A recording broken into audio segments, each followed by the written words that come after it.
आज से पहले आदित्य L1 को लेकर उस वक्त की सबसे बड़ी अपडेट निकलकर सामने आ रही है कि आदित्य L1 पर लगे high energy L1 orbiting x-ray spectrometer यानी HE-L1OS पेलोड ने 29 अक्टूबर 2023 को अपने पहले ऑब्जर्वेशन पीरियड के दौरान सोलर फ्लेयर्स के आवेगपूर्ण चरण को रिकॉर्ड किया है। वहीं इसरो ने ये भी बताया कि आदित्य L1 ने सोलर फ्लेयर्स की पहली हाई एनर्जी एक्सरे झलक कैद की इस मिशन की। यह एक अहम उपलब्धि मानी जा रही है, जिसका करोड़ों भारतीय बेसब्री से इंतजार कर रहे थे। अब उनके चेहरे पर अलग ही खुशहाली देखने को मिल रही है और इस कारनामे को करने के बाद इसरो के वैज्ञानिक अपने आप पर गर्व महसूस कर रहे हैं। वहीं आदित्य L1 भी अपने मिशन में लगातार सफलता हासिल करते हुए तेजी से सूरज की ओर आगे बढ़ता नजर आ रहा है। लेकिन दोस्तों, क्या आपको पता है कि आदित्य L1 तेजी से आगे बढ़ते हुए एक बार अपनी राह भी भटक गया था।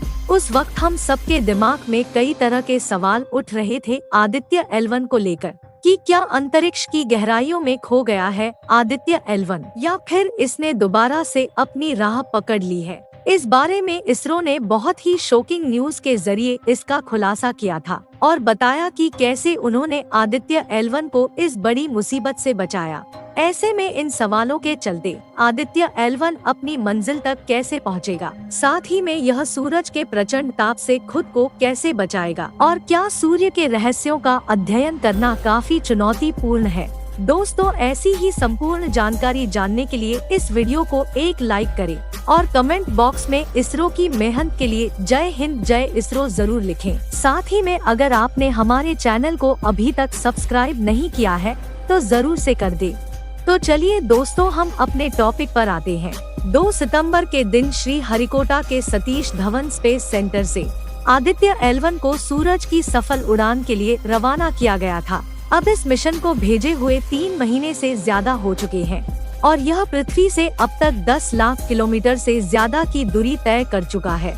इस समय यह अंतरिक्ष के काले अंधेरे में सूरज की ओर बढ़ रहा है और वैज्ञानिक लगातार इसको कमांड दिए जा रहे हैं। आपको बता दें कि सूरज के सबसे नजदीक जाने वाला अगर कोई ऑब्जेक्ट है तो वह है नासा का सोलर पार्कर स्पेसक्राफ्ट, जो कि सूरज के बाहरी परत कोरोना के अंदर घुस चुका था और उसने सूरज की रहस्यमयी आवाज को भी रिकॉर्ड करके वैज्ञानिकों तक भेजा था, जिसे सुनकर वैज्ञानिकों के भी होश उड़ गए थे, क्योंकि वह आवाज काफी ज्यादा भयानक और डरावनी थी। दोस्तों, जैसा कि आपको मालूम ही होगा कि आदित्य L1 सूरज की सतह पर चंद्रयान 3 की तरह लैंड नहीं करेगा, बल्कि इसे सूरज और पृथ्वी की कुल दूरी के लगभग 1% दूरी 15 लाख किलोमीटर पर मौजूद L1 के पास की कक्षा में स्थापित किया जाएगा, जहां से यह सूरज के बारे में अगले 5 सालों तक स्टडी करेगा।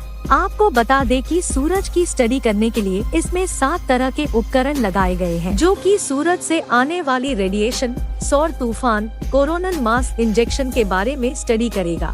दोस्तों, सूरज के भी कई ऐसे रहस्य हैं जो आज तक छुपे हुए हैं और वैज्ञानिकों को आज तक उनके बारे में कोई जानकारी नहीं हुई है।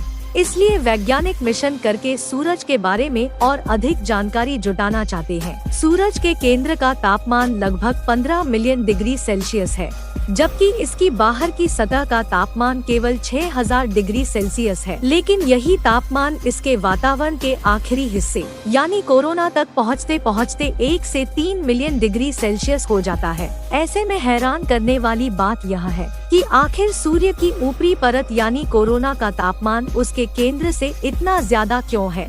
यह एक ऐसा रहस्य है जो वैज्ञानिकों को आज तक हैरान किए हुए हैं। इसलिए आदित्य L1 इस मिशन के जरिए इस अनसुलझे रहस्य से पर्दा उठाने की कोशिश करेगा। दोस्तों, आपको बता दें, आदित्य L1 को सूरज के प्रचंड तापमान से बचाने के लिए इसके बाहरी हिस्से में विशेष प्रकार की कोटिंग की गई है।